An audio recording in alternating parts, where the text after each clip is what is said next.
إن الحمد لله نحمده ونستعينه ونستغفره ونعوذ بالله من شرور أنفسنا ومن سيئات أعمالنا من يهده الله فلا مضل له ومن يضلل فلا هادي له أشهد أن لا إله إلا الله وحده لا شريك له وأشهد أن محمدا عبده ورسوله صلوات الله وسلامه عليه نبينا وحبيبنا محمد صلى الله عليه وعلى آله وصحبه وسلم.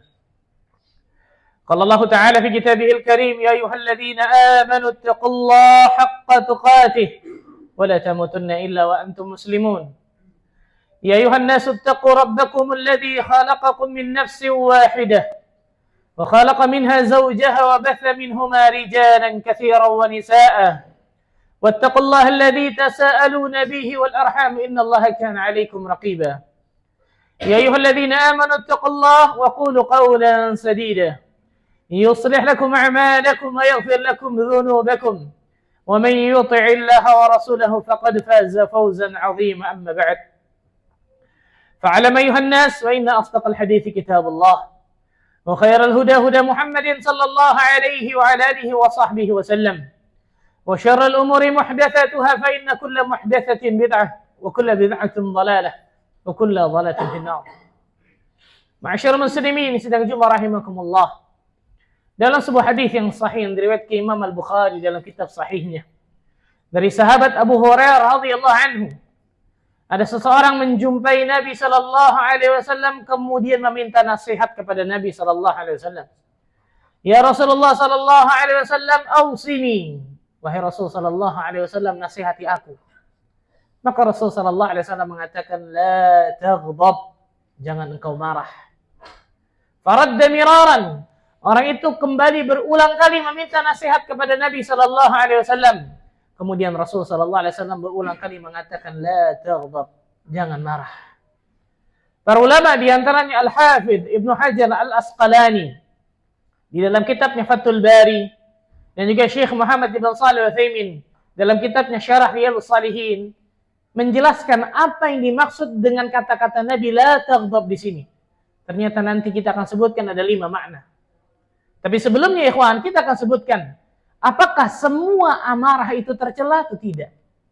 Ternyata para ulama membaginya, amarah itu terbagi menjadi 2 atau 3.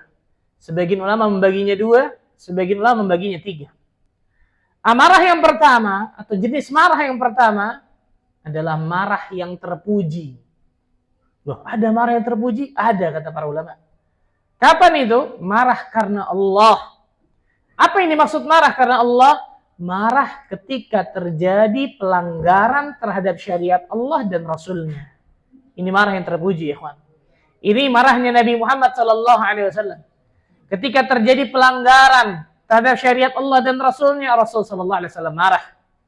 Aisyah radhiyallahu anha mengatakan tentang diri Nabi sallallahu alaihi wasallam, "Wallahi, man taqama li nafsihi fi syai'in yu'ta ilaihi qat." Rasul sallallahu alaihi wasallam tidak pernah marah ketika pribadi beliau itu dihinakan, dilanggar. Tidak pernah. Hatta tuntahaka hurumatillah fayuntaqamu lillah. Sampai kehormatan Allah itu dilanggar, maka beliau marah karena Allah Azza wa Jalla. Lihat, marah karena Allah, ikhwan. Nabi sallallahu alaihi wasallam pernah marah ketika Usama bin Zaid datang kepada beliau membujuk Nabi agar tidak menghukum anak dari pembesar kota Madinah yang mencuri. Padahal sudah ketahuan, jelas datanya, jelas kemudian saksinya, buktinya, maka harus dipotong tangannya. Tapi ini anak pembesar kota Madinah. Apa kata orang nantinya? Maka dihadirkanlah Usama bin Zaid. Para sahabat menghadirkan Usama bin Zaid untuk memujuk Nabi SAW supaya tidak menghukum anak ini. Memerah muka Nabi, marah.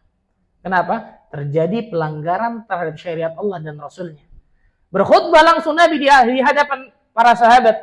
Sesungguhnya kata Nabi SAW yang menghancurkan kaum-kaum terdahulu. Ketika orang terpandang, orang atas di antara mereka berbuat kesalahan, mereka tidak menghukumnya. Tapi ketika orang lemah di antara mereka berbuat kesalahan, mereka langsung hukum. Wallahi, kata Rasulullah, demi Allah, lau Fatimah binti Muhammadin sarqat laqata'tu yadaha. Seandainya Fatimah binti Muhammad, anak darah dagingnya, langsung nih, ikhwan, Seandainya Fatimah binti Muhammad mencuri, aku yang akan langsung potong tangannya, kata Nabi. Allahu Akbar. Maka kita kepada keluarga, kepala keluarga, ya kawan, ketika melihat terjadi pelanggaran terhadap syariat Allah dan Rasul-Nya dalam keluarga kita, memang harus marah, ya kawan. Anak kita nggak sholat, istri kita keluar tanpa hijab yang benar, wajib marah. Kalau enggak, dayuth. Apa itu dayuth? Membiarkan keburukan atau kemaksiatan, kedurhakaan ada di tengah keluarga kita. Nabi SAW mengatakan, la yadkhulul jannata dayuth. Tidak masuk surga orang-orang yang dayuth. Apa itu dayuth? Kepala keluarga yang membiarkan, mendiamkan ada kemaksiatan, ada kedurhakaan ketika di tengah keluarga. Ini marah yang terpuji, marah karena Allah Azza wa Jalla.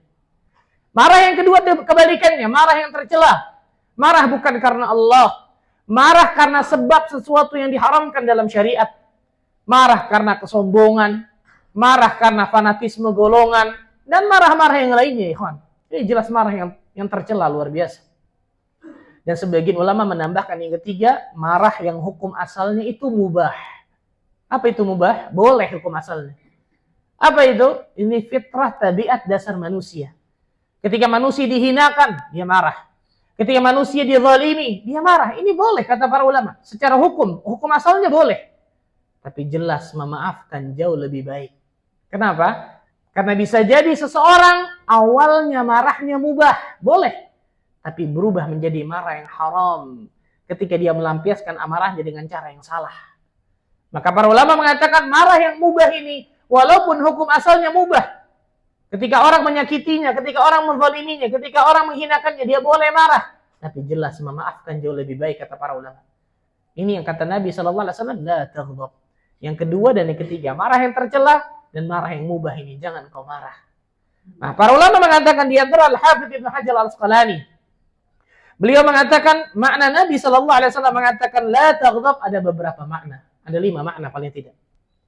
Yang pertama, la taghdab, jangan marah, maksudnya hilangkan amarah dengan memaafkan. Allahu Akbar, ikhwan. Hilangkan amarah dengan memaafkan. Salah satu ciri orang-orang yang bertakwa kepada Allah yang akan mewarisi surga Allah Azza wa Jalla. Allah sebutkan itu dalam surat Ali Imran ayat ke-134. Alladzina yunfiquna fis sarra'i wad-dharra wal kadhimina al-ghaidha wal 'afina 'anil nas. Orang-orang yang menginfakkan hartanya dalam keadaan lapang atau sempit, dan orang-orang yang bisa menahan amarahnya pada saat ada waktu dan kesempatan dia bisa melampiaskan, tapi dia tahan amarahnya. Bahkan dia maafkan manusia. Allahu Akbar. Ini salah satu ciri orang yang bertakwa, ikhwan. Luar biasa. Nggak mudah memang, subhanallah. Kalau orang marah tapi nggak ada kesempatan untuk bisa melampiaskan, mungkin nggak sampai berat seperti itu. Tapi kata-kata wal kadhiminal ghaidha, orang yang bisa menahan amarahnya pada saat ada kesempatan untuk bisa balas. Pada saat ada kesempatan untuk bisa melampiaskan, tapi dia tahan. Bahkan dia maafkan manusia, ini istimewa. Ini yang kata Nabi, la taghdab. Jangan marah, jangan maafkan manusia, atau kemudian hilangkan amarah dengan memaafkan manusia. Allahu Akbar. Lihat bagaimana ketika Nabi SAW Fathu Makkah, pembebasan kota Makkah. Rasul SAW hafal itu. Muka-muka orang-orang kafir Quraisy yang menghinakannya, menzaliminya, mau membunuhnya, menginjak kepalanya, menaruh kotoran unta di kepala. Rasul hafal muka-muka mereka itu. Kalau Rasul bilang kepada sahabat, habisi mereka semua, habis itu, ikhwan. Tapi Rasul mengatakan, idhabu fa'antum tulaqa. Pergi kalian semua, kalian bebas semuanya. Allahu Akbar. 13 tahun bayangkan, bukan 1-2 tahun, ikhwan. Bukan 1-2 bulan, bukan 1-2 hari. 13 tahun. Nabi SAW di kota Mekah dizalimi luar biasa, diintimidasi, diboikot, mau dibunuh luar biasa. Harusnya Nabi SAW bisa melampiaskan amarahnya, tapi enggak. Nabi memilih untuk memaafkan mereka. Nabi SAW mengatakan, laisa syadidu bis-sur'ah, innama syadidu alladhi yamliku nafsahu 'inda al-ghadab.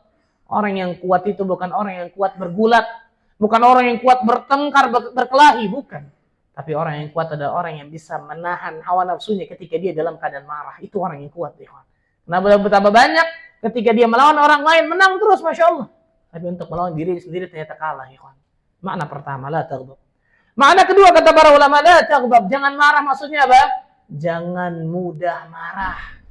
Jangan cepat marah, Karena ternyata akhlak marah ini, akhlak buruk satu ini, itu banyak menyebabkan seseorang ujungnya menyesal. Apa kata ahli syair orang Arab mengatakan, al-ghadab awwaluha junun, akhiruha nadam. Kemarahan itu biasanya awalnya kegilaan dan akhirnya penyesalan. Allahu Akbar.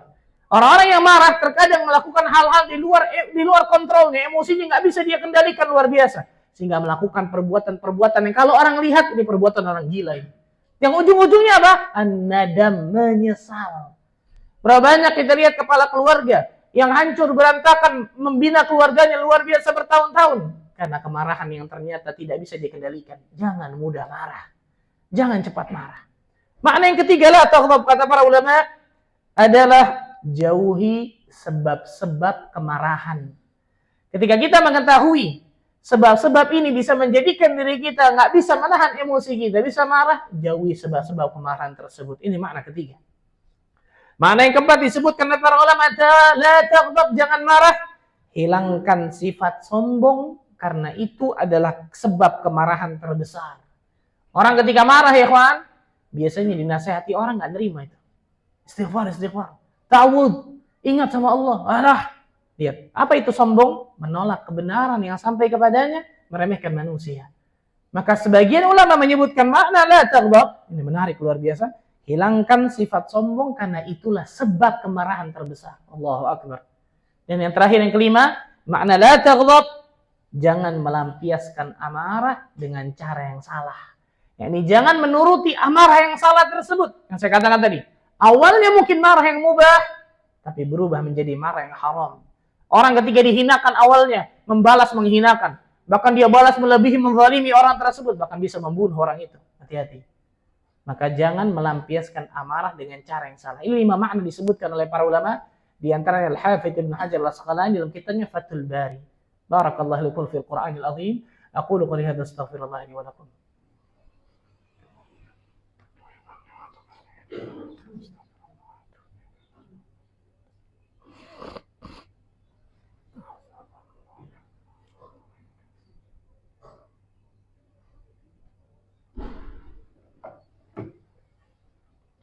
Alhamdulillah hamdan katsiran thayyiban mubarakan fihi kama yuhibbu rabbuna wa yarda, wassalatu wassalamu ala Rasulillah wa ala alihi wa sahbihi wa mawala wa la haula wa la quwata illa billah. Pada khutbah kedua ini ikhwan, khatib ingin memberikan beberapa tips yang disebutkan oleh para ulama, beberapa cara untuk meredam amarah. Bagaimana seseorang agar kemudian ketika dia marah dia bisa meredam amarahnya tersebut. Paling tidak ada 5 ikhwan. Yang pertama, membaca ta'awudz ketika dia marah. Dalam sebuah hadis yang sahih, ketika 2 orang di hadapan Nabi SAW bertengkar. Yang satu merah mukanya bahkan sampai keluar urat lehernya, marah. Apa kata Nabi SAW? Aku tahu satu kalimat, satu ucapan, yang kalau keduanya mengucapkan kalimat ini akan reda amarah mereka semua. Apa itu? A'udzubillahi minasyaitonir rajim. Aku berlindung kepada Allah Azza wa Jalla dari godaan syaitan yang terkutuk. Ternyata salah satu sebab yang menjadikan seseorang itu marah, baik itu marah yang tercela atau marah yang mubah menjadi sesuatu yang haram, tidak lain tidak bukan karena syaitan yang mengipasinya. Karena syaitan yang terus membisikkan dirinya untuk marah, yang ujung-ujungnya penyesalan. Maka Nabi SAW memberikan tips yang pertama adalah berlindung kepada Allah Azza wa Jalla dari godaan syaitan ketika dia marah. Ucapkan a'udzubillahi minasyaitonir rajim. Subhanallah. Dalam riwayat lain disebutkan, idza ghadiba ar-rajul faqala a'udzubillah sakana ghadabahu. Apabila seorang itu marah kemudian mengucapkan a'udzubillah, dia berlindung kepada Allah Azza wa Jalla dari godaan syaitan, maka akan tenang kemarahannya tersebut. Ini yang pertama. Yang kedua, kiat yang kedua meredam amarah, kata para ulama, uskut, diam. Subhanallah. Diam ya ikhwan. Enggak usah kemudian ditanggepin terus tambah luar biasa. Dalam sebuah hadis yang sahih, Nabi SAW mengatakan, yang diriwayatkan Imam Ahmad, "Idza ghadiba ahadukum falyaskut." Apabila salah seorang di antara kalian itu marah, maka diamlah. Diam. Karena kalau kita terus ngomong, orang tersebut terus ngomong, tambah jadi luar biasa, syaitan tambah bumbuin, jadi luar biasa. Kemarahan yang tidak bisa kita kontrol sama sekali, emosi yang luar biasa nggak bisa kita kendalikan. Auzubillah. Diam langsung diam, hilang itu insya Allah. Subhanallah. Yang ketiga, kata para ulama, berganti posisi. Orang yang ketika marah dalam keadaan berdiri, maka duduklah. Orang yang ketika marah dalam keadaan duduk, berbaringlah atau berjalanlah dan seterusnya. Nabi SAW mengatakan dalam hadis yang sahih dari Imam Abu Daud, "Idza ghadiba ahadukum wa huwa qa'imun falyajlis." Apabila salah seorang di antara kalian marah dalam keadaan berdiri, maka duduklah. Fa in dhahaba anhu al-ghadab, kalau marahnya sudah hilang, itu yang diinginkan. Wa illa falyattaji', kalau ternyata marahnya masih ada, maka berbaringlah, mengganti posisinya, ikhwan.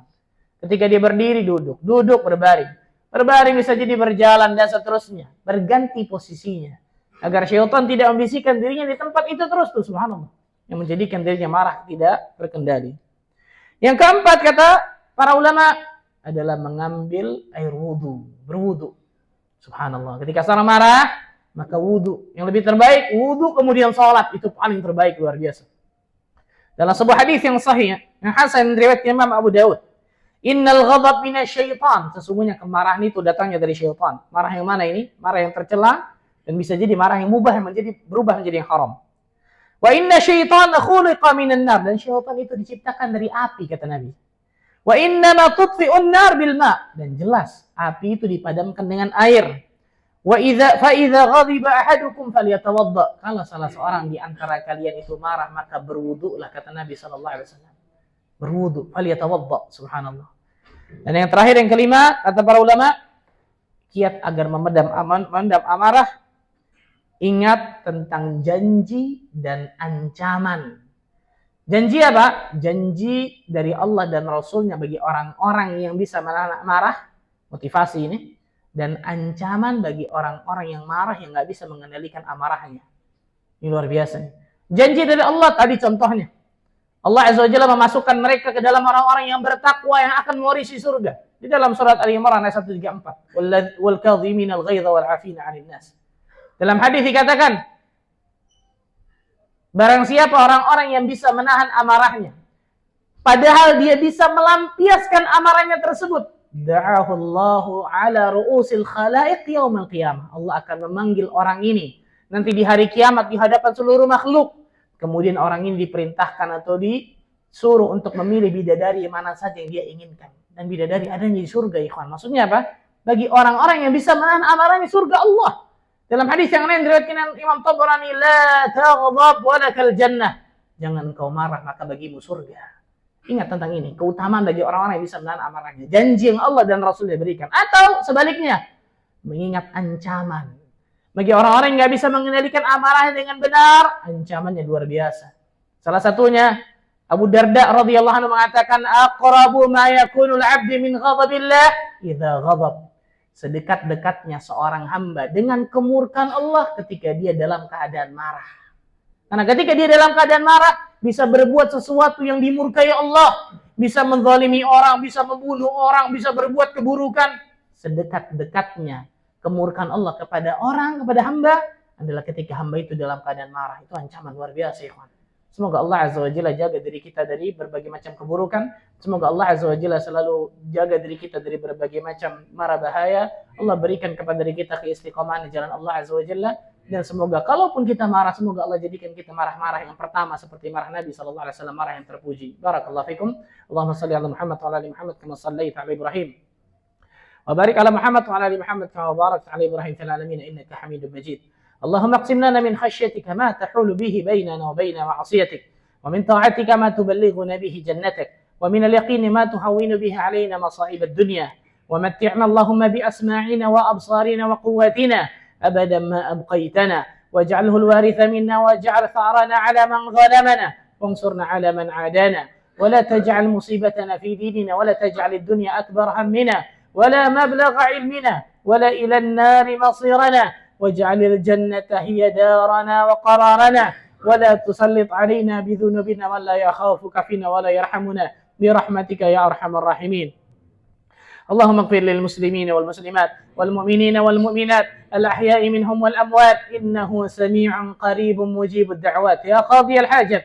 ربنا ظلمنا أنفسنا وإن لم تغفر لنا وترحمنا لنكونن من الخاسرين. ربنا لا تزغ قلوبنا بعد إذ هديتنا وهب لنا من لدنك رحمة إنك أنت الوهاب.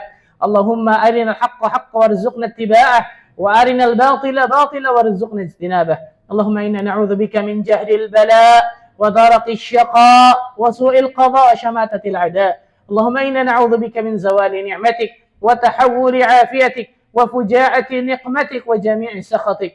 اللهم أعنا على سكرات الموت، واجعل آخر كلامنا من الدنيا شهادة أن لا إله إلا الله وأن محمد رسول الله وأنت راض عنا غير غضبان. ربنا تقبل منا إنك أنت السميع العليم، وتب علينا إنك أنت التواب الرحيم. ربنا آتنا في الدنيا حسنة وفي الآخرة حسنة وقنا عذاب النار، والحمد لله رب العالمين. أقيم الصلاة.